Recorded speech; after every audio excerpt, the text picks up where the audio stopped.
Good morning, good afternoon, good evening, everybody, whichever the case may be for all of you out there listening across the world. This is Vestiges of Christianity, and I am your host, Bishop Bryan coming to you live from the foothills of the Appalachian Mountains on this Friday the 13th, 2018. And I'm here with co-host Joy Keeling. And today we are going to be taking an exploration into the afterlife, more conversation on this most interesting of topics. I know all of you out there have been asking your questions on on Twitter. Skype's been giving me problems. That's why it's on my mind. But I know you've all been asking questions on Twitter, and we're going to answer more of them today on this 2-hour episode. Stay tuned.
Once again, this is Bishop Bryan, and I'm thanking you all for joining me for this edition of Vestiges of Christianity. I apologize for the late start here. We're having some technical issues. I wanted to bring to you a guest today. Originally, we had scheduled Shannon Nicholean, one of my investigators, as well as the Director of Outreach for the Holy Nicholean Catholic Church, on the second segment of this show. But for whatever reason, Skype is not cooperating and letting me connect both my guest and my co-host. And we did this last week, not on the air, but we had no trouble connecting both calls. But for whatever reason, it's not working today. Skype is a constant, perpetual pain. I do not like its format. I do not like its new switchboard. I don't like how it operates. I don't like its options. I don't like anything about it. And it's really not cooperating with me today. So I apologize for that, but we were trying to connect the other call. We're going to give it another go at the halfway mark when we take a break at the top of, actually at the bottom of the next hour, around 3:30 p.m. Eastern Daylight Time. And we'll see if we can bring in my guest, who is actually supposed to be Charlie Nicholean, Shannon's husband. Shannon couldn't be here today, but Charlie was going to fill in, who's another investigator and altar server for the Holy Nicholean Catholic Church. Hopefully we'll be able to connect him in. We'll try that in about an hour. But for right now, we're going to start off with just some drama over on the internet, but before we get to that, Joy, how are you doing today? I'm doing wonderfully. Awesome. I'm glad to hear that. That's always a nice thing to hear. And I know that my sound quality is not always the best, but I purchased a brand new top of the line microphone So the next one we do, which will be on Saturday, the 21st, I believe, will be the next episode. I should be sounding really top notch, and we'll have Sister Mary Joan next week. That's at least the plan. So that should be a great show, and we'll try to do it in the 2 hours or so. You can ask Sister Mary Joan some questions, but I think she's going to be coming to my office, so she'll be here in person, which will make it a little bit easier. I won't have to connect 2 calls. So even if we're still having this technical issue, we shouldn't have any trouble bringing her on the air. Wonderful. Yeah, it should be a good show. But anyway, let's go ahead and get started with some of this drama. I every now and then I have to set the record straight. That's just par for the course in the work that I do and the visibility that I have. That's the nature of being in ministry these days in a world that essentially lacks a great deal of respect. And there is so much disrespect going on out there. And if you're a somewhat public figure, as I am, people don't feel that you're entitled to any respect. And honestly, I really don't care much if you respect me or not. But I don't like when people spread falsehoods or rumors or even write libelous commentary about me and publish it to the internet when this is literally a person I have never met. I don't even know this person's real name, but it's something that is out there right now, and it's something that I feel is worth addressing, since that is the purpose of this show now, to more, I guess I should say, to better connect with the Twitter followers and my overall audience. And so I wanted to mention this just so that we can, set the record straight. So essentially, there is a very well-known and well-utilized forum out there for Catholics known as the Catholic Answers Forum. I used to participate in it way back when. It's been around for a long time, and they now do even podcasting and answer questions, and they've got Catholic apologists on. It's actually a good source of information most of the time, but it is a forum where the public can log in and start posting whatever they want. And there is somebody, I suspect this is actually somebody from Twitter who was causing a great deal of havoc on my Twitter account over the past several weeks. A lot of you follow me closely on Twitter, I'm sure, engaged this individual. I think it's the same person because there's certain things about the accusations that line up with what occurred on Twitter. But this person created an account on the Catholic Answers Forum and made a post in the Apologetics Moral Theology section. And the title of the post is "A Fraudulent Bishop from a Fake, quote-unquote, Catholic Church." And she writes, the person's handle is Lulu1, Bishop Bryan Willett, no punctuation, by the way. We don't need to use periods, and we don't need to speak, using proper English. Let's just, if we're going to bash people, let's just bash people in the worst possible way, where it's almost difficult to read. Bishop Bryan Willett, he is using Twitter to promote his ideas that there is no heaven, no hell, no souls, just here as in H-E-A-R, just wanted to mention that, comma, he says he is in the order of exorcists, not even spelled correctly, and he is an exorcist and a bishop in his church, the Holy Nicholean Catholic Church, also spelled incorrectly. He received training from Ron File and was ordained by Mansell Christian, who is a kickboxer. He has appeared on Ghost Adventures as Catholic bishop and also in Rolling Stone magazine. He had a good following of younger followers that think he walks on water. I don't know if that's true. I don't think he was ever a priest, NOD trained. I'm assuming that she meant to say not trained. He's in it for money, tax benefits, and attention. He's not a good person. His church was crested out of nowhere. in 2015. I'm reading this word verbatim, so if Hmm. it's confusing to you, it's confusing to me as well. His church was crested out of nowhere in 2015 in Georgia, but with a Connecticut phone number attached. Also married with a son. Scam or not? Um, okay, so I need to break down some of these libelous statements because it is definitely defamation in every respect of the term because this person is not qualified to even make these statements. They don't know me. I don't even know who this person is, and just by the poor grammar and lack of punctuation shows that it's not somebody that is involved in anybody or any of my immediate ministries because I think, recognize this.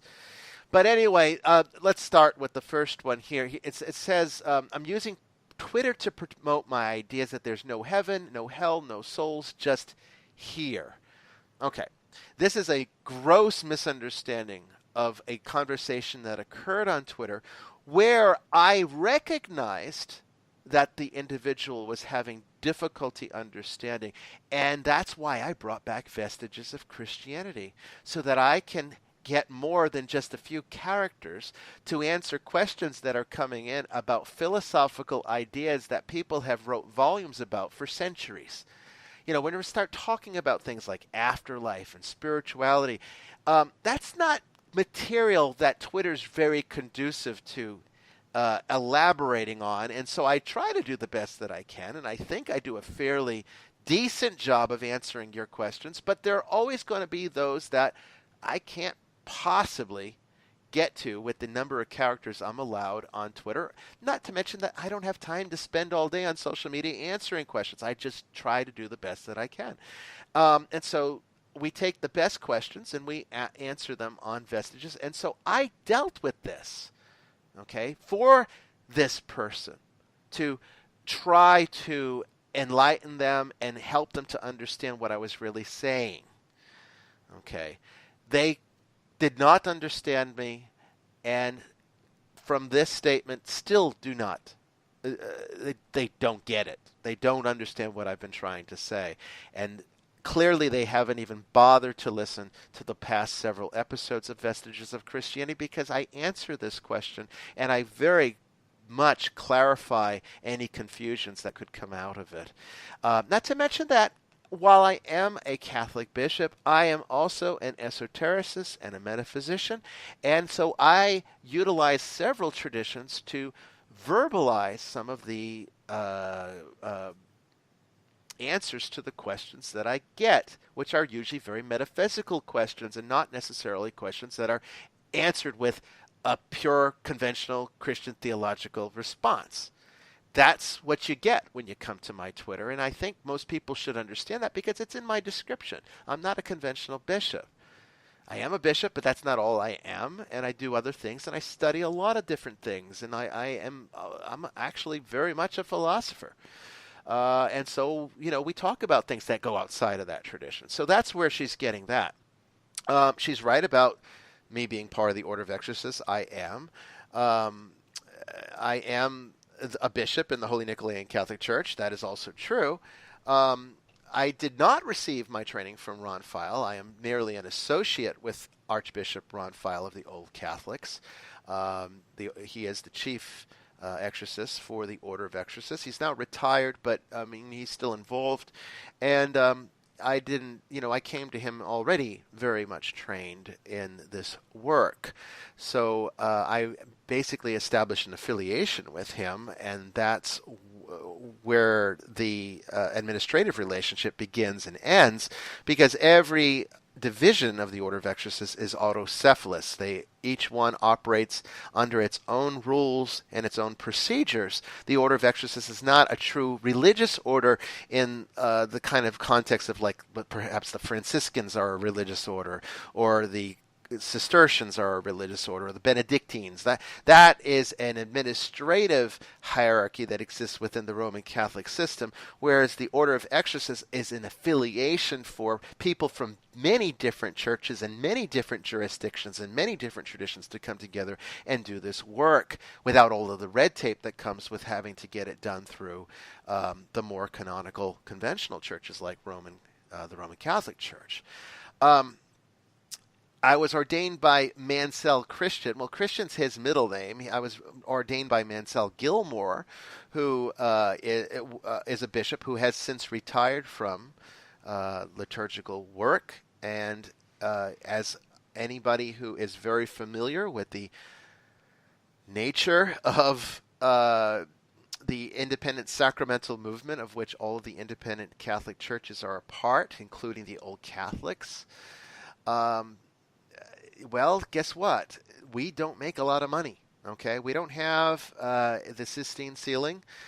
We don't have a Vatican Bank. We don't have the various other things that the larger churches have to bring resources into their ministries. Most of us are operating out of pocket, in which case our ministries actually cost us to run versus making money.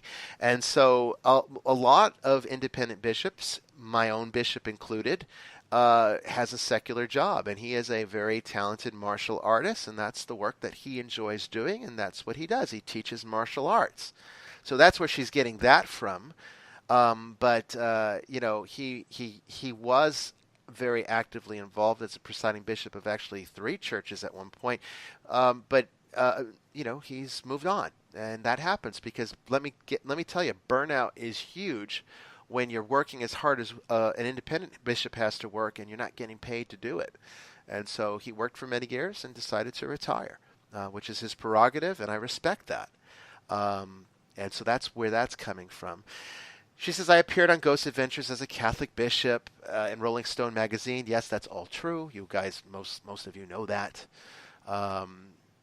And a good following of younger followers. I guess I do. I don't look at the people's ages. I just answer questions. They think I walk on water. Well, if they think that, they're wrong because I don't. She says, I don't think he was ever a priest and not trained. That is absolutely incorrect. A priest, I was very much ordained. And as far as training goes, I very much received training to be a priest. I didn't just, decide one day to start calling myself a priest and go out there and do it. In it for the money? Well, I'm about $250,000 in the hole for running this ministry at the present time. That's personal out of pocket. It might be more than that. I'm not quite sure. I've lost track of the losses. It costs me to run this church. It's just now starting to break even in one department. The other ones are still in a deficit. If I'm in it for the money, then I'm a complete moronic idiot because this does not make money. It costs me money. Tax benefits? What tax benefits? I don't get paid. And attention? I don't need attention. Okay? I actually am a very private person. So I have a public persona, in which case I use that to teach. And as far as my personal life goes, the world doesn't know anything about that. And they really don't need to, unless I choose to share it. Attention is not something I care about, but I do love teaching, and I do love sharing ideas, and that's what I do online. I'm not a good person. I don't know why I'm sure she thinks that because she's not happy with the answers that she got to her questions that she felt she was entitled to. My church, I think she says crested here. I think she meant created. His church was created out of nowhere in 2015. That is also incorrect. It was not created out of nowhere. It is a tradition that was established in the independent sacramental movement that was created by a conglomeration of Roman Catholic, Eastern Orthodox, Independent Catholic, Protestant, both clergy and laity, who wanted to be a part of a tradition that represented ancient Christianity, that respected the old Catholic tradition, and preserve the seven sacraments of the church and the sacramental theology that comes with that. It was all set up to be free of political turmoil, as all the larger churches eventually become victim or fall victim to. And that's the whole reason it was established. It does not have a Connecticut phone number. Its primary line actually has a Vermont phone number. And the reason for that is when that phone number was set up, we were in the process of looking at Vermont as a primary location to set up a monastery. And that was going to be where the offices were. So when we needed a phone number prior to establishing our base of operation, we chose a Vermont phone number because we thought at the time that was the most likely location where we would set up. It didn't happen, but we kept the number because it's been used all these years, and so we still use it. That's the only reason for that. No scam involved. Married with a son? Yeah, guess what? Independent bishops don't have to fall under the canons of Rome, and there's nothing in sacramental theology that says that a bishop cannot be married and cannot have children. And in fact, when you read in the scriptures, you can see that it even says a bishop should be the husband to one wife. And so it was always understood that it could be done. It was only in the last 1,000 years did the Roman Catholic Church essentially do away with a married priesthood. I hope that answers the questions. And as you read down further in this, you'll see, other people come on where somebody else says, you better edit your thread title. If this person is as you described, he is not a bishop. He would not even be clergy. Look, everybody since the so-called Reformation wants to use the word Catholic. In most cases, they are simply mistaken. This fellow may not even be Christian. Again, ignorance perpetuates ignorance. As you go on and you read more about what's being said in this thread, it's unbelievable. Another one says this man is obviously a fraud. That's why the thread title needs editing to reflect that. His claims and behavior make that obvious. And social media is a sewer. If we jumped on every rumor or allegation that was posted, we'd have no time to breathe. Well, yeah, social media is a sewer, and apparently so is Catholic Answers Forum, because you're perpetuating lies about somebody and you know nothing and have done no research about this person, which is me. Another one comes on and actually posts the website to the church, and he says he basically founded his own church not in communion with anything, self-appointed himself as bishop, and has somehow weaseled his way into shows representing Catholics. Huge fraud. This person posted my website and got it all wrong. He's basically founded. I didn't found my church. This church was founded outside of. I didn't even want to be a part of a new system. I was actually originally being made bishop of the established Russian Orthodox, the Imperial Russian Orthodox Church. In which case we needed a Western arm because the congregation wanted it, and then they formulated the Nicholean tradition. I was just appointed to it. Yes, I was part of the committee, but it was not my idea, and not in communion with anything. That's also incorrect. We are in communion with the old Catholics. In fact, that's on our website. We even have the documentation there that you can read. Self-appointed myself a bishop. You can also see my appointed papers, and I did not appoint myself. I received the episcopacy through the laying on of hands, and I was consecrated by a bishop who had been consecrated by a bishop all the way back through apostolic succession. Ridiculous. This kind of stuff does anger me because it only perpetuates lie, and it gets published to the internet, and it gets recycled, and this is where the rumors come from. So you're hearing it from the horse's mouth once again, okay, that don't believe what you read out there, because there's a lot of strange people who do a lot of strange things, and they are liars, and they promote lies, and this happens in politics, and it happens in religion, and if you're a public person, you are a victim of it. And then this person was trying to go on. If you go down in the thread, she's saying this shouldn't be legal to create a fake church. Again, a misunderstanding, completely incapable of understanding it. And honestly, I don't say this to be mean. I don't say this to be cruel. I say this to be accurate.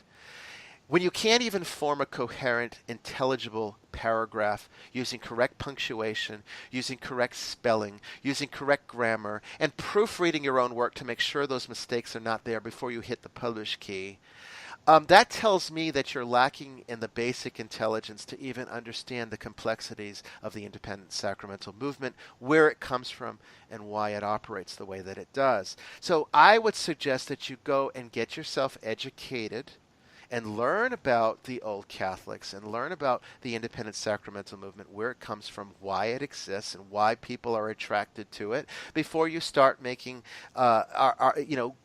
very ignorant claims in public that are simply not true. And honestly, thank God somebody did come on and recognize that we are an extension of the old Catholics, and they did make some corrections in there.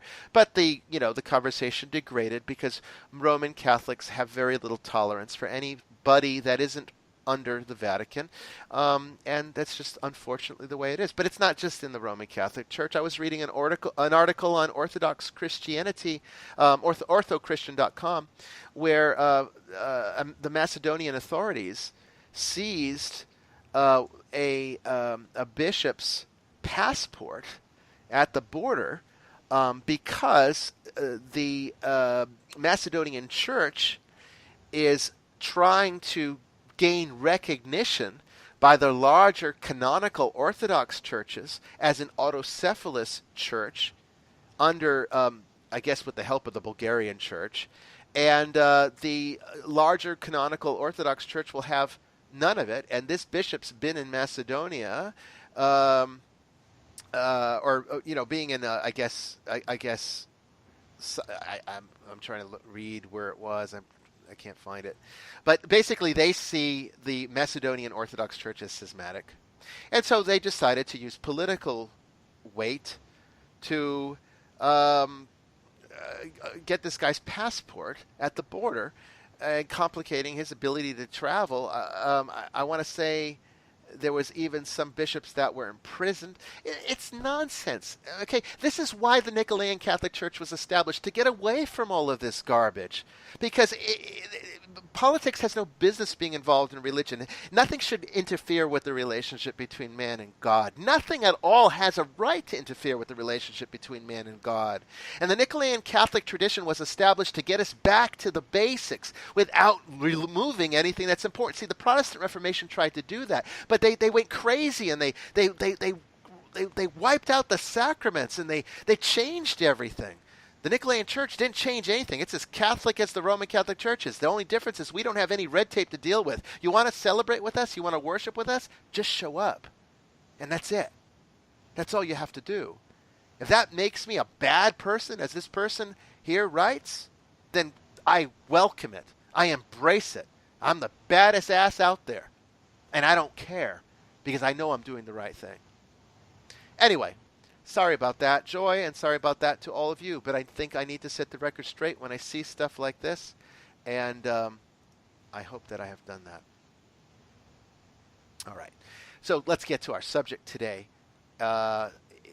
What would be the first Twitter question that we received, Joy, that you think we should start us off with this show?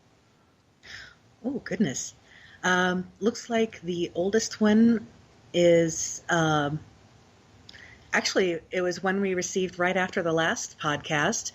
I'm Tenacious asked, is a spirit that goes into the light an equivalent of salvation? This is a great answer. This is a great question, because one of the things that I do notice that a lot of people that are involved in paranormal investigation, and a lot of people that follow me on Twitter and know me through Ghost Adventures and through the show and through the other media channels that I've been involved with, they're from a more new agey background. I mean, I'm not saying this in a bad way. I'm just saying that, paranormal investigation kind of was spawned out in a lot of ways. It was very closely related to theosophy and some of the new age movement that came in, which is why a lot of more conventional churches are very critical of paranormal investigation because they don't like its origins, they don't like where it came from, and that type of thing. Um, so now, as we look at what it means when we hear this thing about going into the light, this also comes from some of this pop culture stuff. Obviously, if you saw the original Poltergeist, one of my favorite movies, um, that was a big part, a big theme in the Poltergeist, both 1 and 2, actually. It was a big theme.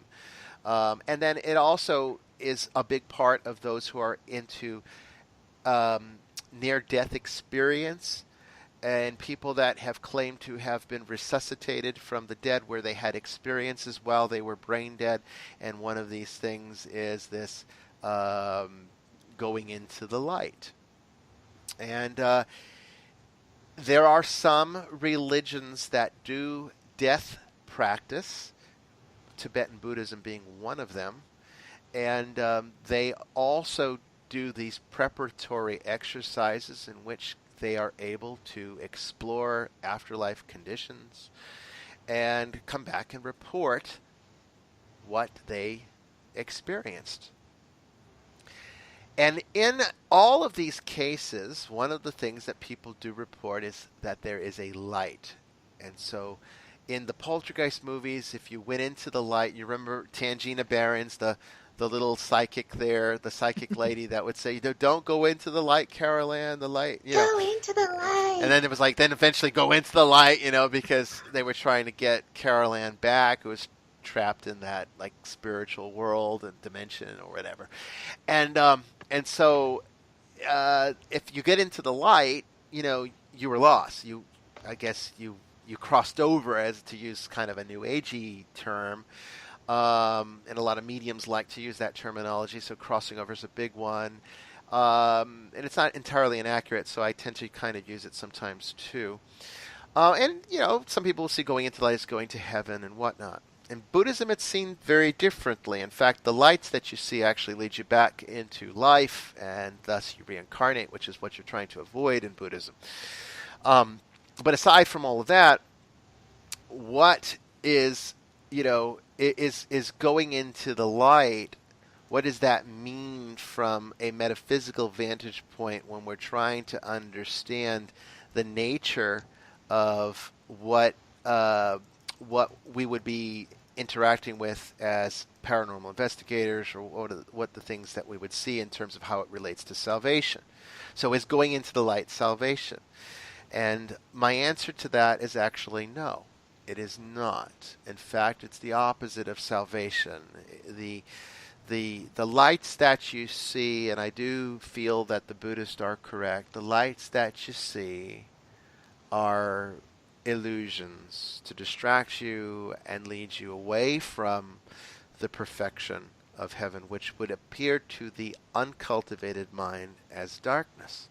And most people fear darkness, and most people equate darkness with evil, and the abyss is a terrible thing to look into, a frightening thing. And so the light seems safer. It seems like it would be something that would be, let's face it, if you were in a dark cave and you saw some light up ahead, you'd probably go towards it because that would be potentially a way out. It's not the kind of way out you want. So we would say no. That would, from a metaphysical vantage point. I'm not talking now in a Christian terms, because there are no Christian terms to this. This is strictly from the standpoint of metaphysics. It's a metaphysical question, and so my answer would be no. The light is actually what would lead you away from what would be the equivalent of what Christians say when they talk about salvation. It is being willing to be absorbed into nothingness that saves you. Think Jesus on the cross. He has to die to conquer death. He embraces oblivion so that he may create the conditions for all of us to live forever. And so we too must take up our cross and follow him. St. Paul makes that very clear. And from an esoteric Christian point of view, which is of course the one that I give on this show, because I am an esoteric Christian after all, I see perfect harmony in this. And so I would say that we too must be willing to fully embrace oblivion so as to live forever. And that is essentially what salvation is.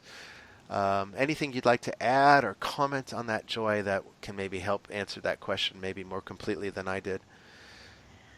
Um, well, I'm trying to kind of wrap my head around, that as a medium, we keep trying to encourage the spirits to go toward the light. Yeah. So should we not be doing that? How would we Um, handle a situation like that? well, okay, that's a good question because yes, there is a situation in paranormal for those of us that work in paranormal investigation, but from the resolution side. See, you watch Ghost Adventures, and they do fortunately do employ people like myself. Not employ, but they seek the help of people like myself, and they've had mediums on the show, and they've had people from other disciplines to come and help to resolve unrested locations or people that have been disturbed. But most of the show, most of Ghost Adventures, is basically paranormal investigation, validating the existence of a haunting, that type of thing. But there's another side of paranormal. There are people that just are interested in that. They just want to prove the afterlife. They want to, you know, talk to the dead. They're fascinated by this, and that's where their interest lies. But there's another side of paranormal investigation where people are interested and involved in going or helping people, and people that have died, people that have become lost, people that are trapped, and there is this thing where you would encourage or try to help them cross over. Again, getting back to that term. Mm-hmm. So, what are they crossing over to?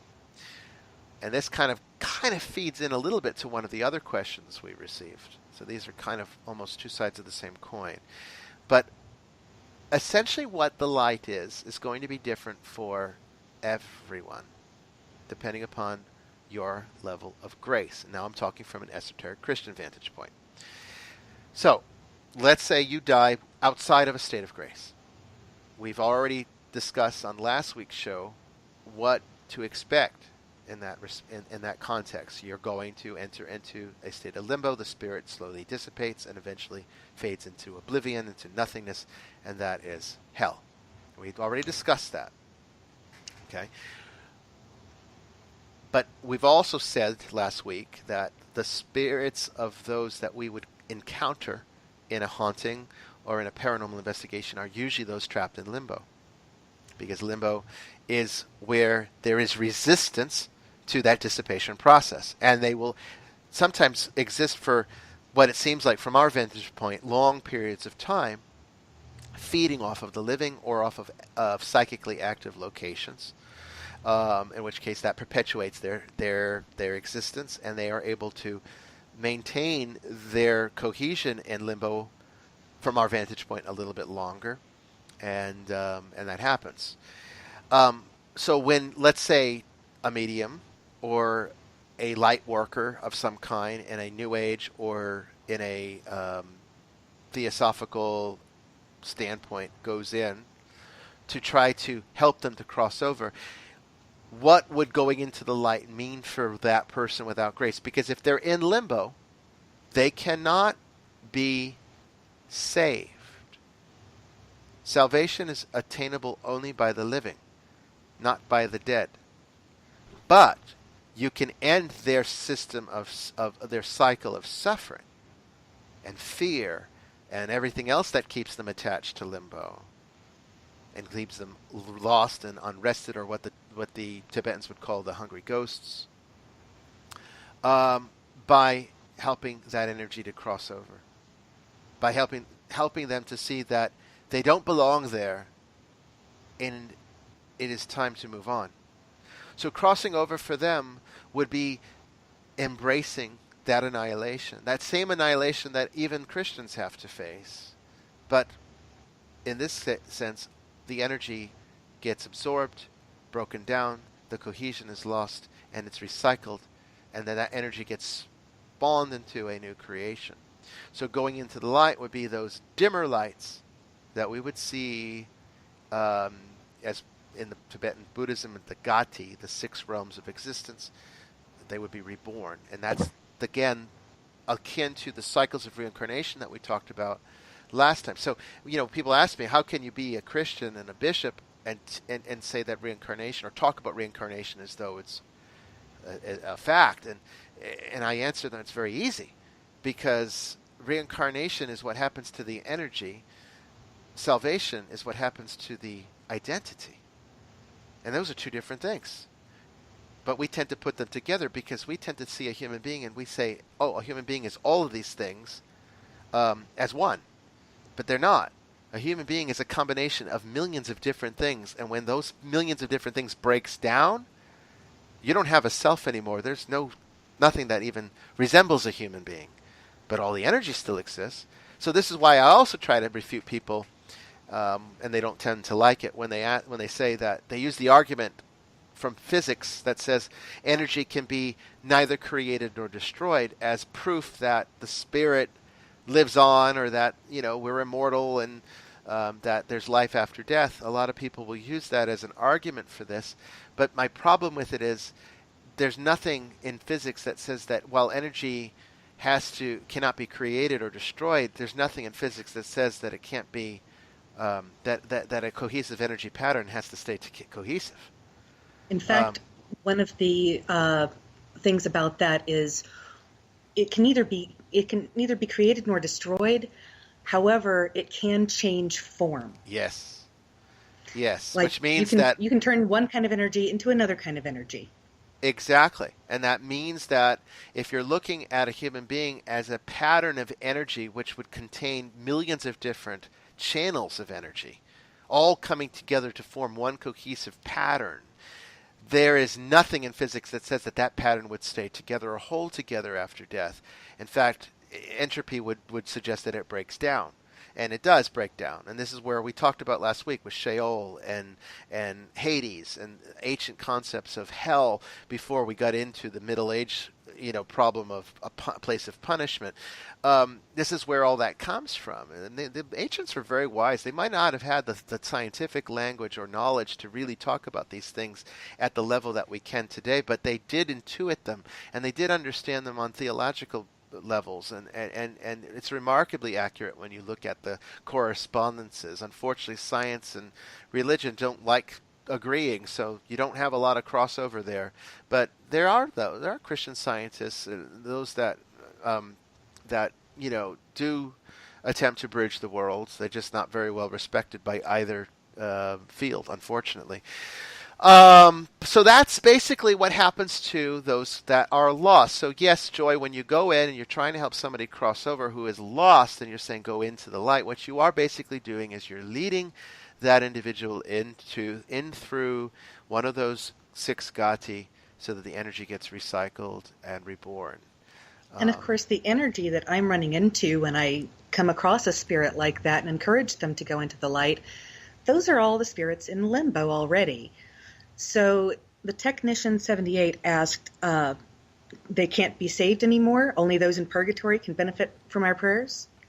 And that is correct. And see, that's a perfect lead into this second part of the question, or I should say second part of the answer, because the church teaches that the prayers for the dead that they are encouraged to pray are for those in purgatory, to help quicken their purification so that they can more expeditiously enter into the beatific vision and become part of the communion of saints. But those in limbo cannot be saved by your prayers. Can't save anyone. Salvation is for the living, and that's why we must make good choices now to cultivate that. And even Buddhism has a very similar sort of tenet on this, because they have the 6 gati, right? You have the heaven realms that are made up of the gods and the demigods, and then you have the hell realms, which are made up of the hungry ghosts and those suffering in hell, and then you have the 2 corporeal gati, the human realm and the animal realm. But it's only in the human realm that we can work out our means of liberation through meditation and skillful awareness. That's the only way that it can be achieved in Buddhism. And so in Christianity, it's kind of like that's kind of like the way that's kind of like the Buddhist way of saying that, you have to work out your salvation while you're alive, as a Christian would say. And it's true. You can't pray for the salvation of those who have who are already lost or did not die in grace. But what you can do is you can alleviate their suffering.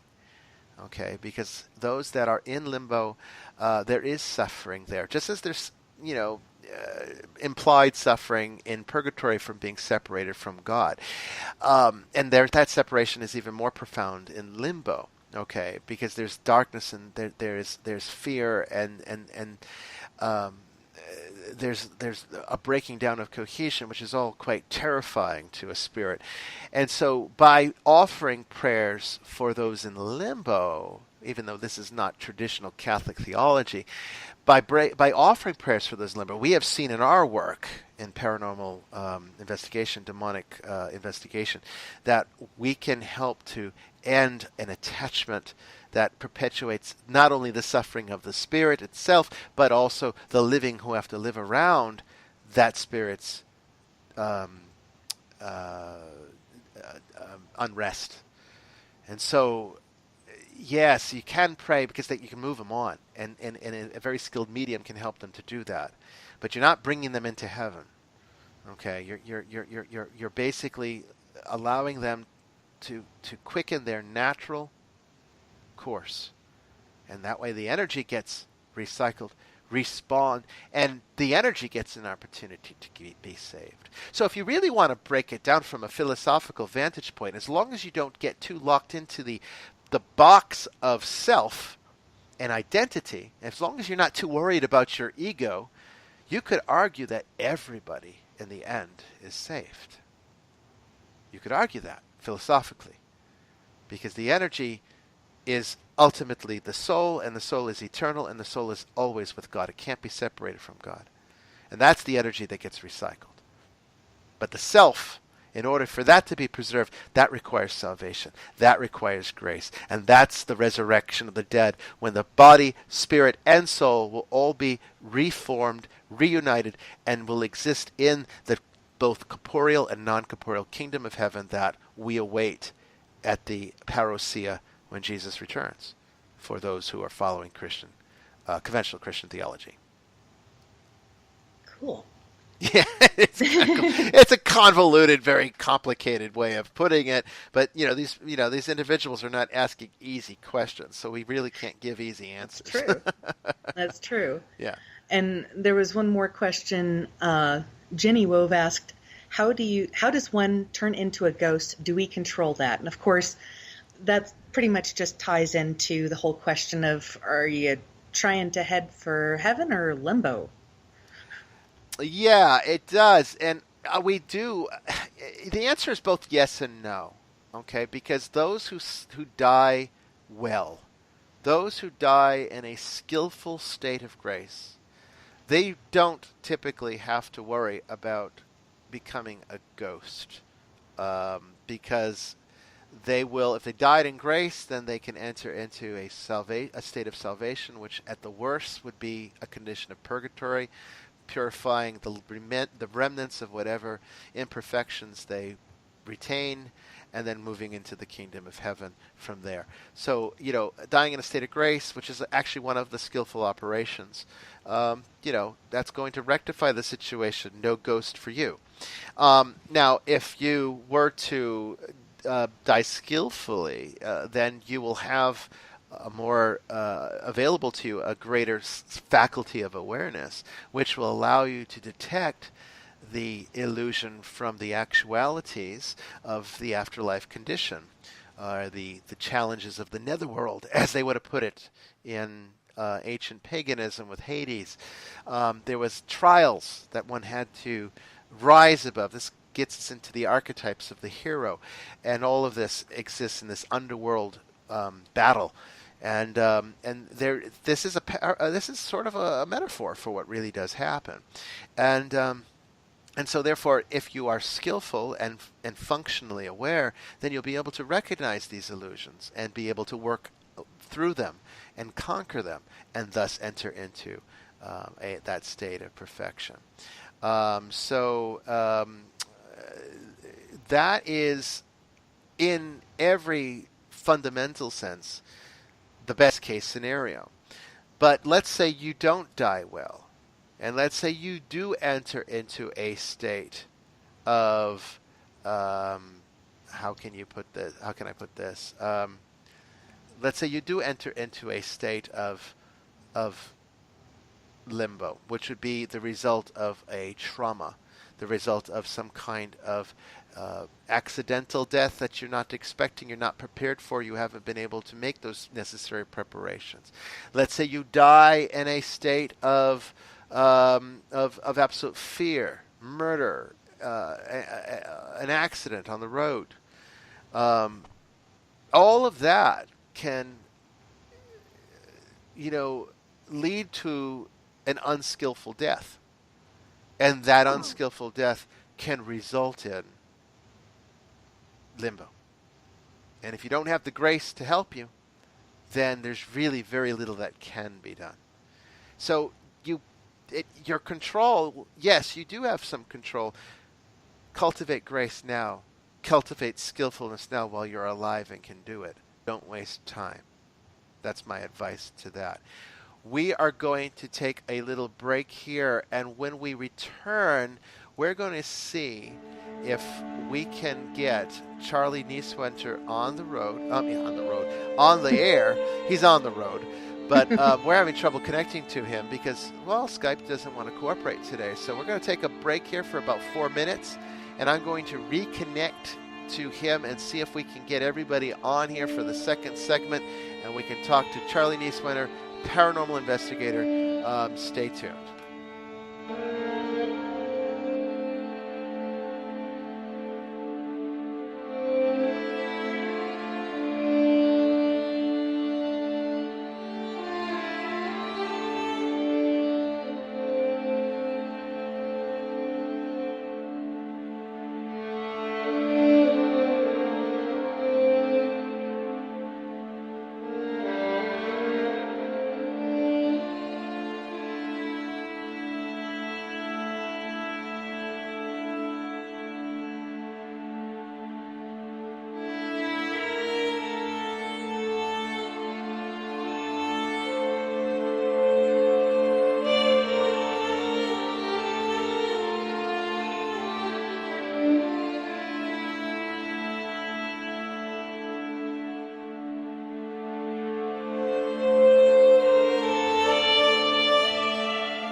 Welcome back, everyone. I do apologize. We're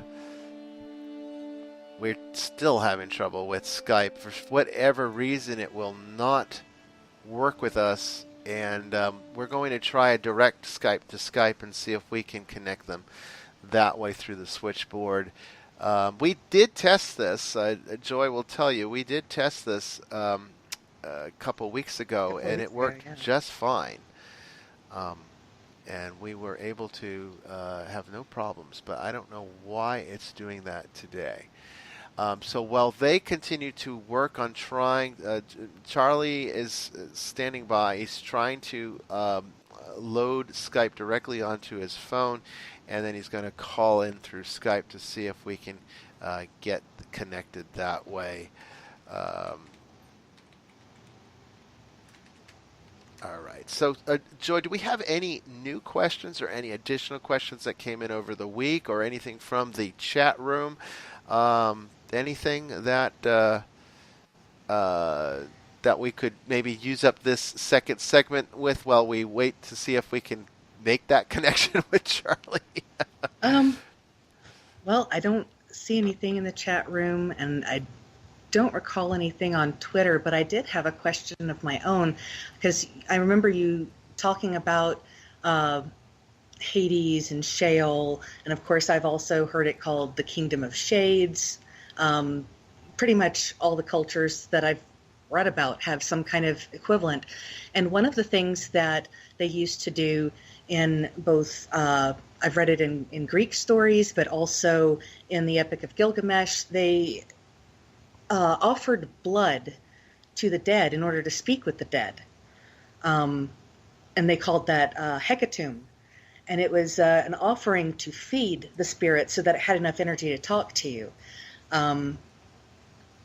So is there any... Because I think the idea was that blood was like the ultimate representation of life. So if you were giving the spirit an offering of life, it had enough life to talk to you. Yes. And yeah, and see, that kind of gets into a little bit of a discussion we had, because somebody was asking me, how long, does it take for a spirit to dissipate? Because, there's places that are haunted for years, and they want to know, how long, and it's like there's no linear time to it, okay? None whatsoever. So depending upon what energy is available to the spirit in question, will determine from our vantage point what appears to be a spirit coming in and out of existence at varying times, which is why some places can be very active for a period of time, then go dead for years, maybe even centuries, and then get active again. It's because a new energy sources become available, and you can respawn those same properties of spirit. To understand what you're talking to understand that question, you have to understand what a spirit is. Now, we've already established that a spirit is the non-corporeal side of self. But what if I were to tell you, and this is something that a lot of people don't like because their egos just can't get or wrap themselves around it, and that is that it's just matter. I mean, you're talking about essentially inanimate impressions. So it's kind of like a tree's, let's say you grow a tree from a sapling into this great big giant tree, and then the tree dies. Okay, well, the wood is still there, and the wood has all of the impressions of the tree that it was. If you cut through it, even centuries later, if you kept the wood, if you cut through it, you could still see the lines that show the age of the tree. Okay, so it gets impressed into the fabric of the ether forever. Like the stone tape theory. Yeah. I mean, that's kind of a way of looking at it. And so when you feed it energy, and in most ceremonial systems that utilize various occult methodologies of necromancy, blood is the most powerful thing, particularly a blood sacrifice, which is why you see animal sacrifices all throughout Santeria and Voodoo, where communication with the dead is essential to the religion. This is why you see blood being used, because it can give energy to the spirits that have impressed upon that environment, and in a way you resurrect them for a moment. And that's kind of what the whole the Witch of Endor was all about in the Bible, which Oh, is yeah. another type of method of bringing back the spirit to communicate with. Oh wait, Charlie's coming. Let's see if this works. Okay. Hey, stand by, everybody. I don't know how this is going to go. No? Okay, You? Charlie. Okay. Okay, I can hear you, and I think everybody can hear you. You are on the air, but now let's see if it will let me bring Joy back on. So stand by.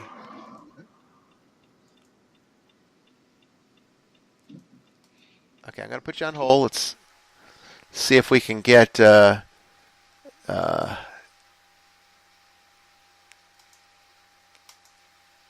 goodness, I do not understand what changed here. This was so easy last week, and then now it has become impossible.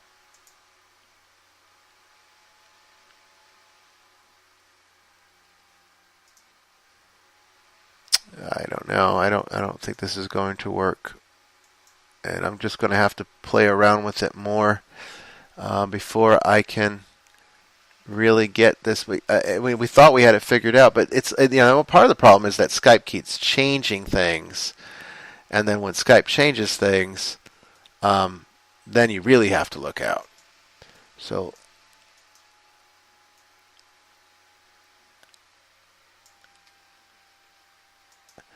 All right, so we're going to see if we can. It won't let me do it. For whatever reason, it will not let me bring Charlie in.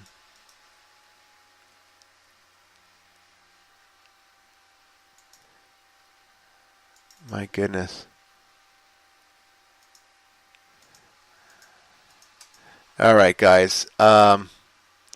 I don't want to take up your time with this. I do apologize that, it's even happened at all.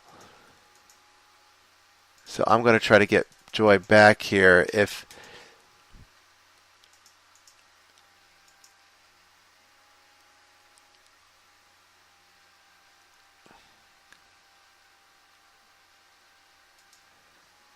I can't get Joy back. All right, Joy, you there? Yes, I am. All right. Let's see. Charlie, can you hear me? All right, let's see if this works. Charlie, you there? It's trying to connect. It's like thinking, and it's circling, and it's doing all sorts of crazy little things. And I just heard something happen there.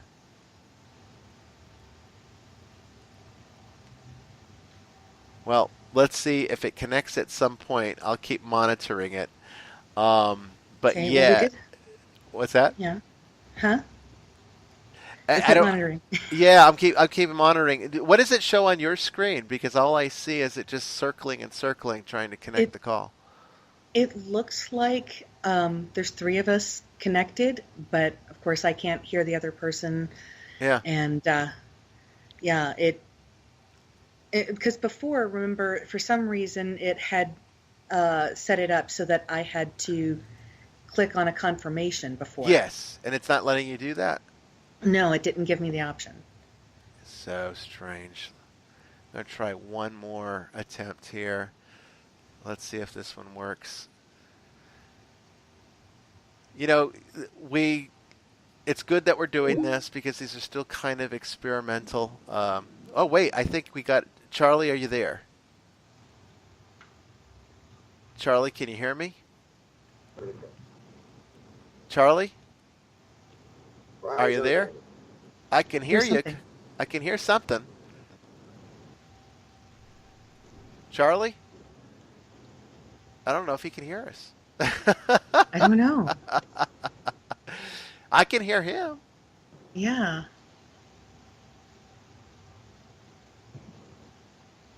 Hello, Charlie. Oh, we lost him again.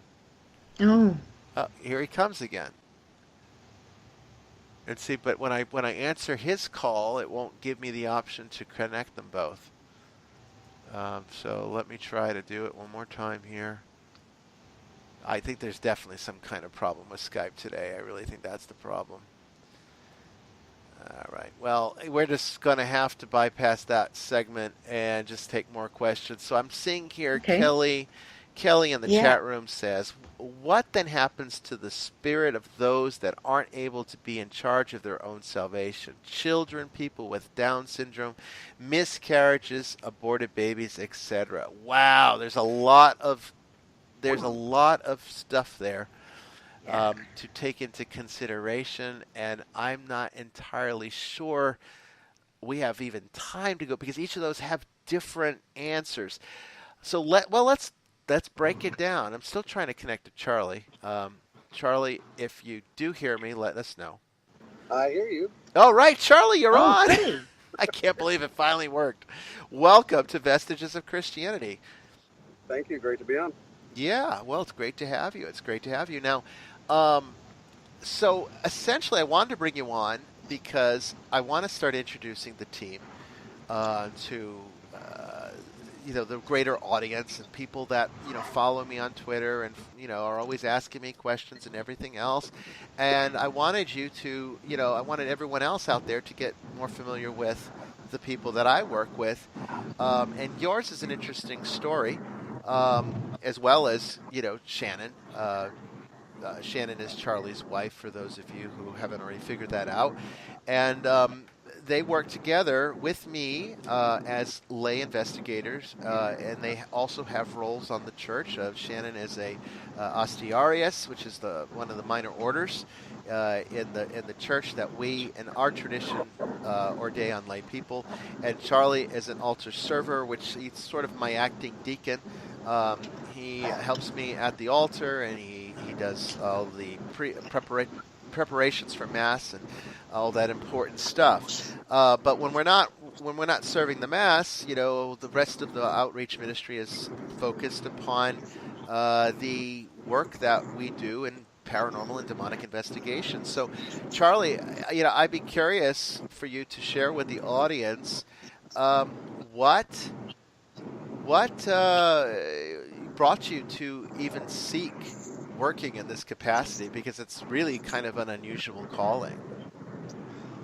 Well, it's actually Shannon's fault. Get right down to it. She saw your posting on Facebook, and she thought it'd be interesting, and she ran up to meet with you, and came back home later that night and told me about it. And I said, okay, that's great. Just now the only thing I had to say was, don't bring your work home with you. And went from there. And then she wanted, I forget how it worked out, but I came up to meet all of you. And we just went from there. It's very odd that we just got hooked into it immediately after discussing it with you. And it's not just paranormal investigation. I mean, if we want to go out and get scared, we can do that on our own. This is actually going out and helping people, which really appealed to both of us. And that is, I think, one distinguishing factor with us versus, just joining a paranormal group, is that most of them are not even remotely interested, or if they are, they're not typically very well trained or skilled in doing the resolution side of this. And that is important, because when you go out and you do paranormal investigations, you're riling things up, as you guys have seen in you've been working with me for 3 years now? Is that about right? Yeah, 3 years. It's been about 3 years. Let me think. Yeah, you were living off of 92 at the time. Yeah. When we came up to your house and took us down to the dungeons of your chapel, and they were dungeons. That was the deep underground. Deep underground dungeon chapel, and we used to that's jokingly call them the catacombs. Sister Elizabeth. Yeah. It's funny when your son, that happy, smiley little boy face, leading us down the dark stairs into the dungeon. Yeah. Like, yeah, this is going to be fun. Yeah, hopefully not. More connection. More connection. Yeah, But you're kind of yeah, breaking up a little bit. You're breaking up a little bit. well, we're traveling. We are on our way to pick up. Hmm. Yeah, I think we're losing him. We're losing him. From the hospital that he's been in all week. So, Yeah. we always have time for you, Bishop. Oh yeah. Well, I appreciate that. I really do. Yeah, we're hanging on. Let us get into a more populated area. I can't mention the cell phone carrier that I have, but I wish I had somebody else. All right. I understand. And poor network. Come Yes. on, we're coming into town. There we go. Coming into town. Maybe they'll get better. It is a little bit better. But no, it's been an interesting 3 years. It's been a very It's been a very interesting 3 years. It's been a very educational 3 years. I can definitely attest to that. Yeah. Been involved in some interesting scenarios and seen and been involved in some things that I don't know how best to describe it. Odd, weird, interesting, kind of exciting. A little, not really scary. I wouldn't say scary, but intriguing was a good word. Yeah, I think that people tend to expect that working, particularly on the demonic side of things, it would be a terrifying experience. And in reality, it's not terrifying. It's like any job. Once you start doing it on a regular basis, it becomes sort of just what you do. And even though there is risk involved, and sometimes great risk, we also are professionals. We take precautions. There's protocols, and I think all of that helps in the overall dynamic of doing this work. What do you feel though about how has it changed, if it has at all, your experience with your faith? Has it improved your faith? Has it had no effect on your faith? Has it challenged your faith? How would you say that it affects you as a Christian? As a Christian, it has definitely improved my faith. Honestly, I was brought up Roman Catholic, and I sort of moved away from the church in my 30s. It just wasn't making sense to me anymore. And as you mentioned earlier about the political structure in some churches, I got close to getting knee deep in all that, and I just said, this is not what church is about, and this is not what things are supposed to be about. And I got away from it. Being with the team, being with the Holy Nicholean Church has kind of brought me back, reinforced my faith, and I feel better about it. Look toward God more, and it's definitely altered my perceptions of the world around me, as I tend to see more, as opposed to just at a glance you see something. I actually notice things in the world today. Right. A lot more than I used to. Yeah, it does increase your awareness of things. I find that if you're not a sensitive person, and I'm not just talking about regular sensitivity, I'm talking about psychic or spiritual sensitivity. If you're not, then this work is definitely going to start to open you to experiencing those things. And if you are, it's going to exaggerate them. It's going to make them even stronger. And I think a lot of people are not necessarily prepared for that. I know that both you and Shannon are naturally sensitive. How do you feel that this work what has it done? I mean, do you find that it is wreaking havoc on your natural psychic and empathic abilities, or do you find that it's helping you to hone it? Oh, it's definitely enhanced our abilities. I will definitely say that. I wouldn't say it's wreaked havoc. It has made us more cautious. Don't want to go into any specifics, but Right. there have been situations we've been driving into where I'm starting to get agitated by it, and I don't find out why I'm agitated by it until I get there. Yeah. Or I finally get the missing piece of information, which explains why I'm feeling the way I'm feeling. Same with Shannon. We've had some negative experiences, and unfortunately or unfortunately, Shannon and I feed off of each other. Yeah. So, I love her to death, but there are just times when we want to take frying pans and 20 paces. So we've got. I can hear Shannon there. So Shannon, how are you doing? I'm doing good, Sarah. I hope you're doing well today. I am doing very well, thank you. Shannon, as I said earlier, is the Director of Outreach for the Holy Nicholean Catholic Church. So chances are, if you had business to do with the church, at some point you might have talked with Shannon. All of those wonderful blessing kits that are available from time to time on our website. Shannon and Charlie are the ones who put that together. They run the outreach office, and Shannon is the one in charge of all of that. And I know that we have received such great feedback. People really love those kits, and it's a great service. But I'm curious, Shannon. What are your thoughts on some of the things that Charlie has talked about? How has this work? How has it affected you in terms of your faith? Do you find it has helped improve your faith as well? I do. Actually, it has improved my faith a great deal. Honestly, some of your classes have made me question it, but I think only a natural progression on the journey, if you will. Sometimes things are brought to light that you might not be completely comfortable with, but not everything is made to be in your comfort zone.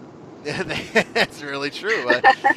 I think that's a good way of summing up this part of the outreach, because there's the demonic investigation that everyone knows about, but there's the teaching component of the Holy Nicholean Catholic Church, which is actually older and really more in line with its original tenets. And we've always been a church that sort of gives people, I guess, more than maybe they bargained for.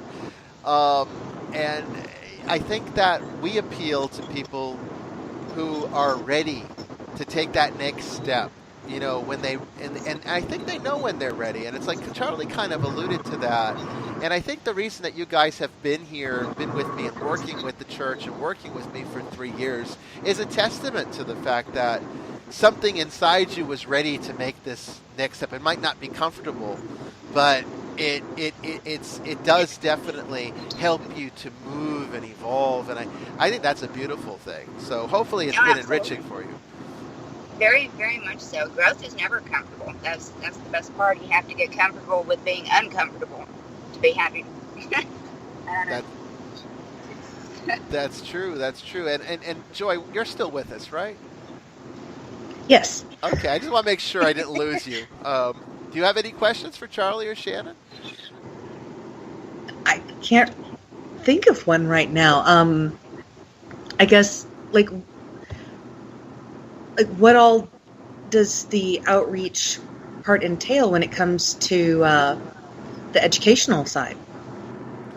Well, at the present time, I mean, what they help me with mostly is the outreach to clients or even people that are inquiring about the church. And typically speaking, because of the kind of clients that we serve, which are mostly people that are non-Catholic, because Catholics tend to just go to their Catholic parishes to get these things resolved. And only when their Catholic parishes fail do they end up seeking our help, because they want a Catholic solution, but, their own church didn't help. And this is where Shannon comes in, because she will speak to the clients, and then she will sort of educate them into the expectation of what the Nicholean Church is all about. And, we try to welcome everybody, to let them know that, it can be intimidating to go to a new church. particularly a mission church, and we try to ease their minds. And both Shannon and Charlie really are instrumental in that, as is everybody that is a part of the Nicholean family, because we're not out there to build a congregation as much as we're out there to educate people and to help them to reignite their faith.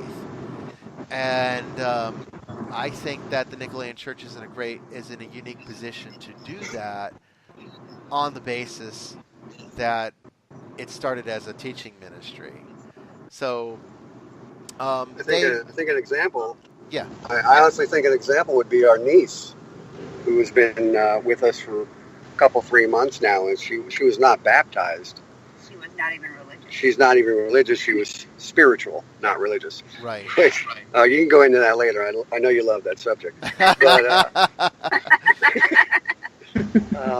But she came to service. She came to mass with us a couple times, and we weren't selling it. I mean, it's not like we're door to door.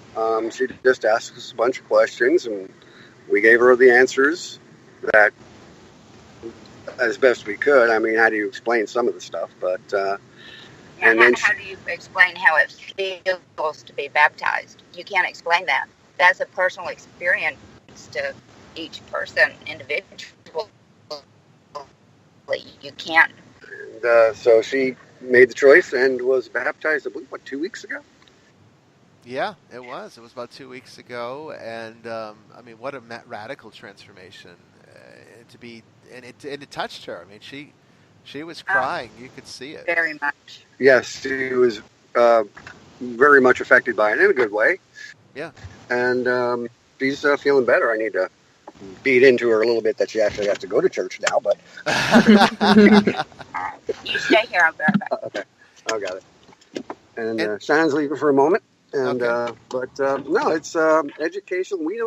People know, people we meet through Facebook or whatever know that we're involved. They know we're Catholic. I had a friend of mine named Charlie come up and say, I know you guys are Catholic, but I really like how you don't push your religion on people. Yeah. And I can't push religion on you. You either find it on your own or you don't. It's inside. Right. You know, it's not like drink Fanta. Yeah. No, you make a great point. It's a great insight there, and I mean it really does show what we do, because I think a lot of Roman Catholics are threatened by us, and that was akin to what we started this show with today, the attacks on Catholic Answers Forum. And that's coming out of being threatened by who I am. That's being threatened by a tradition that's calling itself Catholic, and it's not under the control of the Vatican. People are really disturbed and bothered by that. And I want to rest minds, because in most cases, we are serving people who would have never come to the sacraments any other way. Okay, they're not going to pursue the Roman Catholic Church. They're not interested in jumping through the hoops of the rite of Christian initiation of adults. They're not willing to go through these processes, and yet their salvation is at risk because of it. The Nicholean Church is there to ease them into it, to give time where they otherwise would not have found somebody that could help them bridge that gap. And then, on the other side of the coin, the Roman Catholics we do serve, they go back to their own Roman Catholic parishes with an enlightened and invigorated spirit, and they find new life in the Roman Catholic Church that they never had before. And you guys know, and I know you can testify to this, we don't try to steal members. In most cases, when we get a Roman Catholic, what do? We tell them to get back to the sacraments, to go back to their parish and start going to church. Not with us. With them, when we offer, they can come to us anytime they want, and a lot of times they do. But we're not here to try to steal parishioners from the Roman Catholic Church. We're not interested in that. We just want people to return to the sacraments any way that they can get them. And so, we're very instrumental in that too. And honestly, we don't get paid to do that. We don't get kickbacks. Well, I just kind of say I haven't been able to cash any of those checks, so keep getting kickbacks. So No, I think people just have a very, very warped understanding of what it is that we do, and they can't fathom that there would be people that would be working as hard as we do for no money. I mean, everybody on this staff is volunteer. All of you guys are volunteers. Even I'm a volunteer. We don't get paid. Mhm. One day we might get paid. Well, honestly, you don't do it for a paycheck. I mean, if we did, we'd be crazy. But Yeah. we do it. We do it for the relief that we see on the faces of the clients that we serve after we have a successful resolution. That's what we will look for. We look for the smile and the joy and that goodwill feeling that comes with this work. That's our paycheck. We've been to places like Savannah. That was Shannon and myself, and that was on our dime. That was on our time. Yeah. And out there for those folks. Yeah. And so there's the work is its own reward as far as it goes right now. If there's ever money that comes into the church to support it, get us a nice building, all that nice stuff. I mean, that's nice, but it's not necessary. We can function out of a tent as far as I'm concerned. And we may have to at one point. But it's not the church is a building is a building. The church is not a building. And that's how you have to look at it. It's the body of Christ, which is made up of all of us, and you're right. Intent is so much of that. Resources are good, and if we could get more resources, there are things that we could do. And one of the things that I think that this ministry could definitely benefit from is a spiritual hospital, because we have so many clients that come to us from out of state, needing a resolution, and see, resolutions don't happen. I think sometimes people think they can just go to an exorcist and then, you just lay hands on them and it's all done over and done with in maybe an hour or two. They need. I mean, we get a lot of clients that think that. Like that. Yeah. Some of these folks order up an exorcism like they're trying to get their cable installed. It's kind of funny. It really is, and I mean, and that's not far from the mark. Charlie's not really. I mean, he's not really being funny. He's actually being quite accurate with that. It is almost that bad sometimes, and it's not. It does not work like that. I mean, honestly, a lot of people that are in very severe need of exorcism, if you're talking like getting all the way to the solemn rite of exorcism where we're dealing with a possession, I mean, those are almost never handled in one session. So if we get somebody that's on the other side of the country, somewhere out there on the West Coast, that wants my help, even if we had the money to go and visit them, we would be very unlikely to be able to fully resolve their issue in a week. I mean, we would have to probably see them on a regular basis, just like going to your doctor on a regular basis to receive a type of treatment, like let's call it chemotherapy. You don't get one session of chemotherapy and then your cancer's gone. You have to keep going back until there's improvement, and that can be different for different people. Different patients will respond differently, and sometimes chemotherapy won't even work. You got to try something else. It's no different in exorcism ministry. It works exactly the same way, and it would be nice if we had the resources to build a spiritual hospital where people could come to us and then stay at the church completely free of charge if necessary. I mean, they could always donate, but if they don't have the money, it wouldn't be an inhibitor, and they could just come, stay for free, and live in the hospital until they are healed. And if it takes a month or 2 months or 3 months or however long it takes, then at least we have a place to give them so that resolution can be fully handled. That's the only thing that I could say that our ministry is really lacking in at the present time. We do everything else on such a low budget. It's amazing how much we can get done. But the spiritual hospital would be the one thing that I would love to see someday. That would be nice. Yeah, just to be able to fix that one element, because, it's expensive. And I don't like asking for even a retainer to go traveling, because I know that even if we go traveling, I might not be able to fix it in a week. And now the client has spent all this money to get us out there, and, they still could have problems, and now they have to pay money to get us back, and it would just be so much better if they could just fly down, come to wherever our headquarters is. Right now it's at the Atlanta area.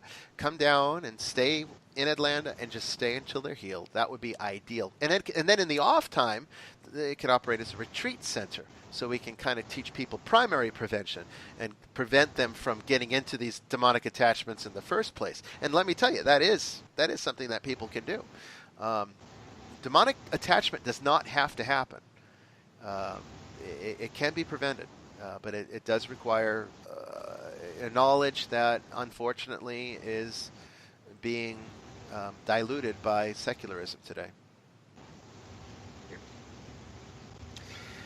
Well, guys, I want to thank you so much for taking time out of your day while you're traveling to come on the show. Both you and Shannon. It's great that we could get you on here at the same time. I'd like to maybe do another episode at some point in the future where we just spend more time talking when you're not so busy, and come back on. Would you guys be willing to do that? Oh, of course we would, Bishop. You know that. Awesome. Well, thank you guys. It is. It is not my weekend to wash the Rolls Royce, though. I'm just letting you know that. Too funny. Well, thank you again, Charlie. Thank you, Shannon. God bless you both, and I'll see you guys soon. We're going to now go ahead and we're going to look at this question that Kelly asked before we were finally able to connect with Charlie. And she was asking what happens to the spirits of those that aren't able to be in charge of their own salvation. It's a very good, very complex question, and we've got a little bit of time here to answer it. And she asks, she gives some examples. She asks about children, people with Down syndrome, miscarriages, and aborted babies. And honestly, each one of those has a different kind of answer. That's something that I think we should kind of get to. So let's look at the first one here. I'm gonna click this, and if I lose you, Joy, just call back into the show, okay? All right, let's hope this does not disconnect you. Are you still with me? And it did. It disconnected. Okay, well, she'll come back. So let's look at first starting with children. So by children, we're talking about people that maybe were raised in a secular home. What happens to them? What kind of result? What actually comes of the? I think Joy's coming back here. All right, Joy, you back? Yes. All right, awesome. All right, sorry about that. It's just Skype's just not a friend. We're gonna have to find a better platform. I'll just have to keep looking. All right, so when looking at children who have been raised in a secular environment, what happens with their salvation? Well, if a person is called to faith, faith will find them. So we have to have a little bit of confidence in God's ability to interact with his people. We have to have some confidence in that, okay? But then people will say, but Bishop, are you going to tell me that a person that lived their whole life in a secular environment and, wasn't their fault, but they weren't taught how to have faith, and they never find faith, is that because God just doesn't like them or doesn't care? I mean, I know people are going to ask that question. And the answer is difficult to really cover, because God's ways are not our ways, and we want them to be, and however much we want them to be, it doesn't change that fact. But ultimately, faith is a gift, okay? Not everyone gets it. And so if you are to be given that gift, God will find a way for you to get it, whether you are raised in as a Christian or not.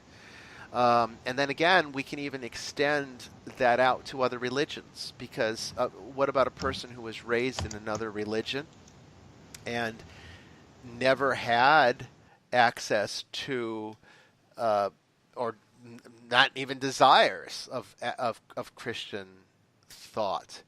Maybe they were raised in India, and they were raised a Buddhist or a Hindu. And I mean, they're comfortable with their religion. They don't want to change their religion. They like their religion. What do we do? What does God do with children that are in those situations? Is there no salvation for them? And then you have that whole thing that there's no salvation outside the Catholic Church, which is a whole other dynamic. The fact of the matter is, the church is larger than any religion. Okay? The church is larger than any system. We want to confine it down to a box. We want to put everything into a nice little safe category and say, here we go. This is it. We don't have to worry about anything now because, it's all set up to be precisely what we want. And it does not work like that. Okay, so the church is, whether you want it to be or not, whether you agree with it or not, whether you disagree with me or not, whether you think I'm crazy or not, fact of the matter is, the church is everybody. And the church, the grace of the church, is available to everybody who wants it. And that grace will find them. And it will find them through the means that is best suited to that person, if that gift is to be given. And so I do not limit God's ability to reach a person through the lens of their own religion. I do not limit God. I have no right to limit God and say that person has to be a conventional Christian to find salvation. Because I believe and I contend and it's a strong conviction of mine. And in everything that I've seen in my work, there's nothing to suggest otherwise, that God's grace is all pervasive. And so if a person was raised a Hindu and loves being a Hindu and his family is made up of Hindus, God's grace will find that person through Hinduism. And salvation is attainable.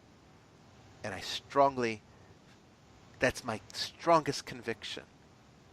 That's why I don't really believe in changing people's religion, because I don't think that's helpful.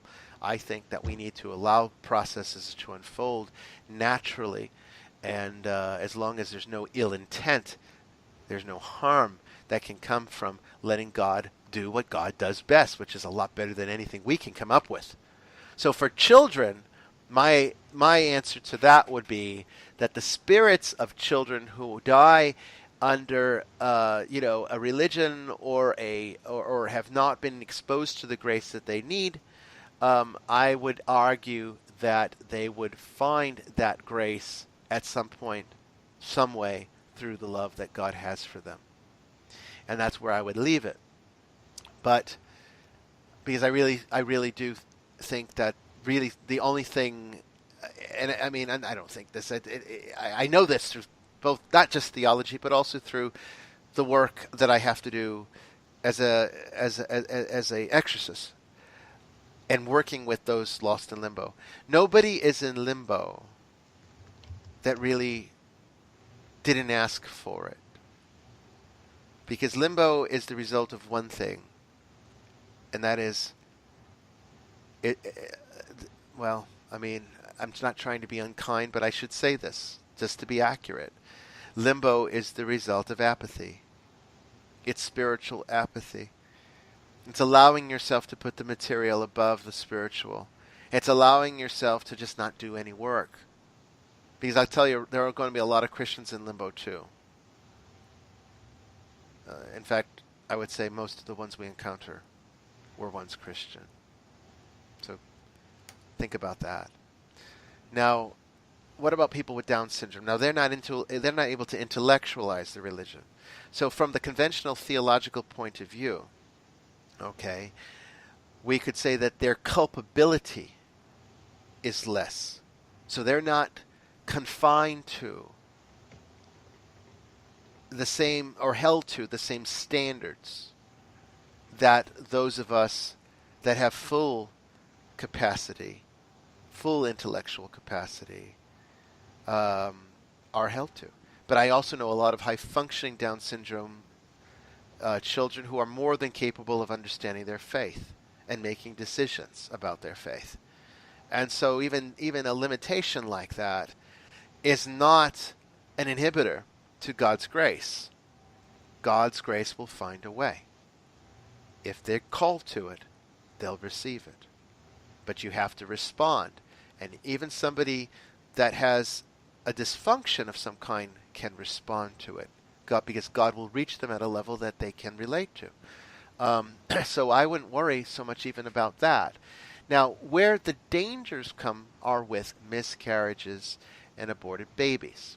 Now, traditionally, the church used to teach that the miscarried babies and aborted babies that did not receive immediate baptism, because there was a provision where you could baptize immediately, even a stillborn could be baptized, and that grace would be sort of retroactively applied, and that would grant that individual salvation through that grace.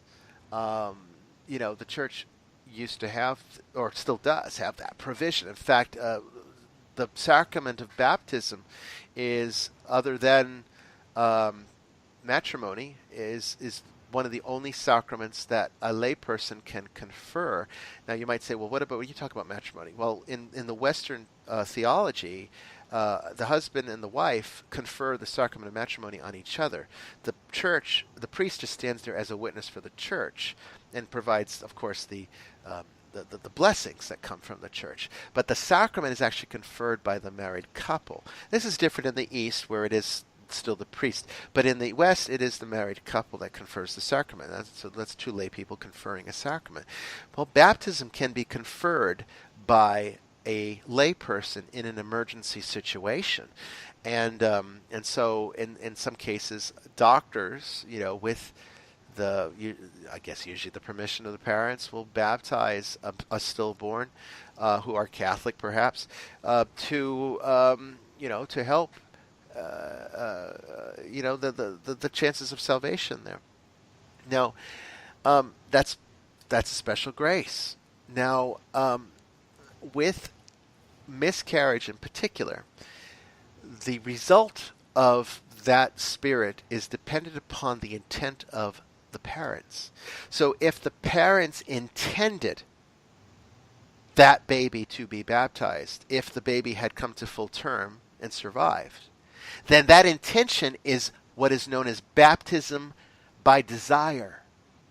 We can even perform baptism by desire, even on ourselves. If, let's say, we weren't baptized, and yet we wanted to be baptized, and we intended to be baptized, and we made even plans to be baptized, but we somehow were killed before, or died before, we were able ever to receive the sacrament in the traditional form of water, with the anointing of chrism, then that would be baptism by desire, because we wanted it. And we were prepared for it, and we were ready to receive it, and we wanted that grace would be imparted to that spirit, and they would be saved from limbo. The aborted babies is a very similar thing, but the problem is, why would you be aborting the baby if your intention was to baptize the baby? You wouldn't. In fact, in most cases, aborted babies are seen as nothing more than just an unwanted part of the mother's body. In fact, isn't that the whole argument of the pro-choice movement? Is this idea that it's the woman's body and you have no right to regulate it. And the argument from the pro-life side of the position is that, it's not just the mother's body, because it's the baby has a right there too, and it is it has all the genetic resemblance of a human being. It's just not one that has been fully gestated, but it's still genetically fully a human being. It's not. Is that not an individual? Well, pro-choice is trying to say it's not an individual, and pro-life is saying that it is. And the church believes that life begins at conception, so that's the side that it holds, is the pro-life position. So the problem with aborted, the only one that I'm really worried about these categories are aborted babies, because by virtue of abortion, they are not wanted. So where would there be intention? That's not always the case, though, Bishop. Well, it's not always the case. Go ahead. I do know someone. My aunt had an abortion. She was married. She wanted the child, but it was an ectopic pregnancy. When it rested, it attached itself to the fallopian tube instead of the uterine lining. So it would have killed her, but If they she had gone chose through. to remove the child first. So she wanted the child, Yeah. but she couldn't have the child. And so, okay, so in those types of, that's more in line with, you could almost say that that's almost like a type of forced miscarriage. Now, the church wouldn't buy it. The Catholic Church would probably have argued that the mother just would have had to accept death. And that's something where it's a gray area even amongst Catholics. I'll say there. I know a lot of Catholics that they're not in favor of abortions by any stretch of the imagination, but for certain types of failed pregnancies where the mother's life is now in danger, and the baby wouldn't have lived anyway, they see that as maybe a potential provision for it. The church isn't there yet. A lot of Catholics don't see a problem with that. I tend to say it's probably falling into more of a category of a miscarriage because the baby wouldn't have made it anyway, and now you've got a situation that it's become a medical issue for the mother. So that's kind of a special case, and I think in that type of situation, as long as she wanted the baby and intended to baptize that baby, then baptism by desire would still apply. That would be my personal opinion on that. That would not necessarily be the opinion of the Roman Catholic Church. But I think that there's definitely that's a philosophical argument more than it is a theological one. But in conventional usage, most of the time people are not seeking abortions because the pregnancies are going wrong. Most of the time people are seeking abortion as a form of birth control, or just simply the result of some kind of other type of unwanted pregnancy like rape or something of that nature. In those cases, the intent does matter. And so let's say a person is just, you got two 16-year-old kids who are messing around and they shouldn't be, and she gets pregnant, and now, they got to fix the problem, and mom pays for an abortion. Well, I can say that baby is almost certainly, unless there is some kind of grace that we don't know about, is most certainly on the path to limbo. And my concern in this is that ask any paranormal investigator who does a lot of EVP, and they will tell you that the number one thing that you get are children's voices.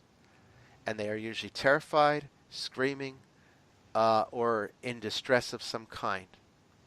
And archetypally, that is a resonance that I believe echoes through the ether as a result of abortion. So I'm not just theologically against abortion on the basis of being a Catholic.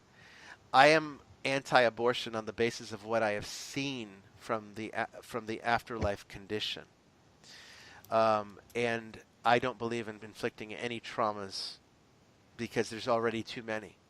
Life itself is a trauma, but at least it's one that we can work out.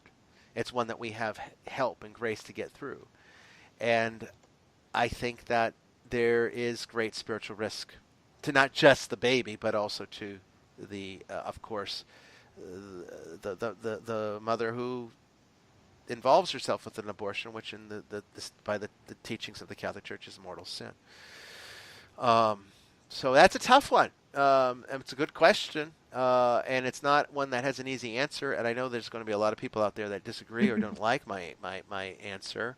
And I'm trying to give the best answer that I can give, and that is that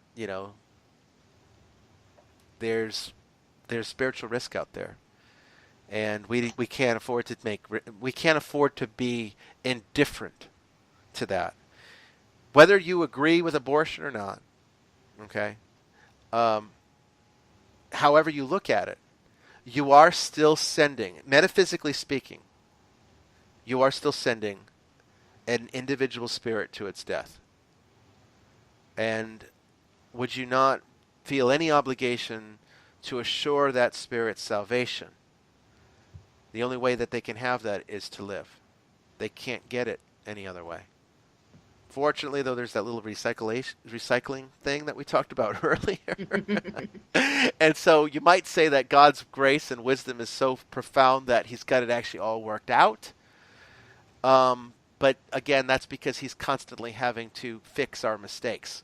We shouldn't be making so many errors. We are creatures of creation. We are not creatures of destruction. We were made in the image of God the Creator. We were not made in the image of a destroying God. And so therefore anything that we do that involves the destruction of something is contrary to our purpose, particularly life. And so the church always errs on the side of life, which is why it's pro-life.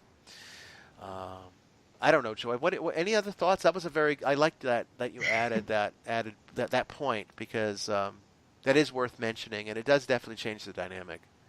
Yeah. And of course, I mean, the reason it's legal to begin with is because so many women were dying getting illegal and back alley abortions. And so the effort in making it legal was not to kill babies. It was to save the women from dying. But of course, you have to also take into consideration that unfortunate side effect of what happens to the babies. And it's a conflict. And I just want to say I am pro-life. I'm so far on the left that if we met in any other circumstances, I don't think we'd like each other much. But you know, the fact that we do get along, and I do still learn from you and interact with you on Facebook and Twitter, that tells me that, you know, everybody can get along. We can have civil discussions about this stuff without name calling, but I don't think there's a lot of people out there who don't want to do the ad hominem attacks. And no, they're not today anyway. There used to be a time where you could have intellectual conversation and disagree and then mutually respect each other. I mean, that used to be the way things work. I mean, honestly, that's how politics does work. It only becomes dysfunctional when people cease doing that, because it's not a world where we're here to agree, or disagree. It's a world where we work out things and every side has something to contribute. If you really want to get into my personal politics, I'm actually more what you would consider a moderate with conservative leanings. And honestly, that those the conservatisms that I do follow are really more about personal responsibility. So in a lot of ways, I'm probably maybe more libertarian on certain fronts than I am in respect to, you know, various ideologies, because I'm not a very ideological thinker. I don't think in categories. I think because I don't like being told how to think. Right. And that's what ideologies will tell you. This is how you're supposed to think. If, you know, because I am, you know, like I think I said pro-life earlier. I'm pro-choice. But, you know, if I say that, people say, well, you don't say this and you don't believe this, and that's pro-choice stuff. Why don't you follow up with all the other beliefs that go along with it? Well, I mean, I don't have to. Yeah. I'm not following an ideology. This is just stuff I grew up believing. And of course, I grew up with like protest signs in my hand. Yeah. So I've always been on that, you know, rebellious edge. But at the same time, I do try to get along with people of other, you know, opinions and find out what they think, because I know I'm not threatened by what you think. I don't think that that's somehow going to rewrite everything, or maybe now I'm corrupted somehow. My opinions are still my own, right, and your opinions are still your own, and we can come together and be friends. Yeah, and that's, if everybody did that, I think we'd be in a far better place in this world today. But, you know, unfortunately, it's been too divisive out there. It's far too ideological, and you're a student. Yes. So you get the inside. I mean, I teach a webinar. For those of you who are not aware, I teach a webinar, and we've got some students who are trained in high-level esotericism, and one of the first things that they learn, and Joy can tell you because she went through it, is that our ideologies and beliefs become biases and paradigms very, very quickly, almost seductively, to the point where we can't think outside of them. We only can think through them, and then eventually we become a pawn for them, and thus we become the property of the ideology, instead of saying, well, this is my belief. Well, yeah, that's how you'll report it, but actually, no, the belief owns you. And so, I think there is also, to get to kind of what this discussion is about, because we brought up the abortion issue, and it's a divisive one. It's one that, obviously still incites a lot of emotions and feelings, and strong opinions. There is a difference between being pro-life and pro-choice versus being pro-abortion and anti-abortion. Those are two very different things. And I can see politically, not religiously, but I can see politically at least a cause for pro-life. I'm sorry, pro-choice, rather. Mm-hmm. I can see a cause for it politically.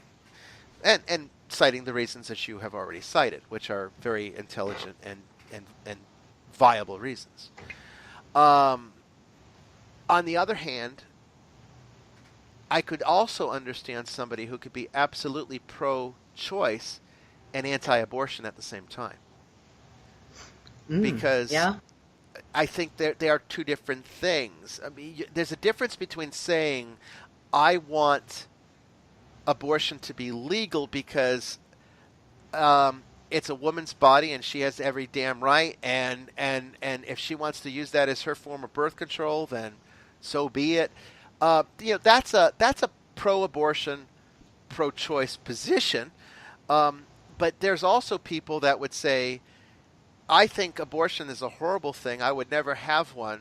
It's a terrible consequence. But sometimes it's necessary. Sometimes there's situations that happen medically, or even you could in some circles would argue socially, like we talked about rape or alluded to, where there may be another type of justification for it. I don't want to get too lost into the politics of it, but I would like to say in the remaining, we only actually have a couple minutes here. In fact, we are at the end of the show. I want to just say, outside of one's ideology, religion, what we should understand is that metaphysically, it is life, and life should be protected. Life should be respected because we are creatures of creation. We resonate on that frequency. We don't resonate with destruction. That's the demonic. That's why demons make us sick. Yes.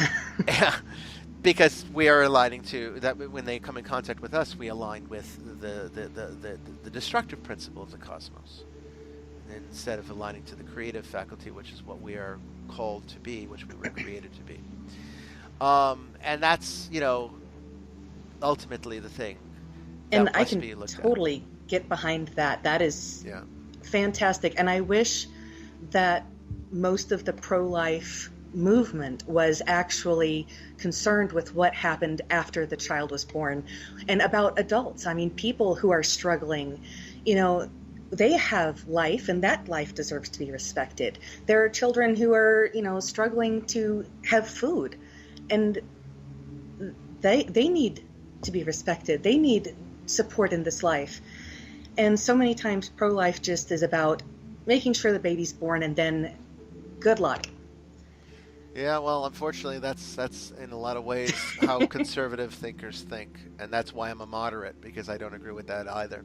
Anyway, everyone, God bless you all. Thank you so much for sharing these 2 hours with us. I hope you enjoyed it, and we will be back next week with Sister Mary Joan and Joy Keeling on Saturday, the 21st, I think it is. God bless everyone, and thank you. Take care.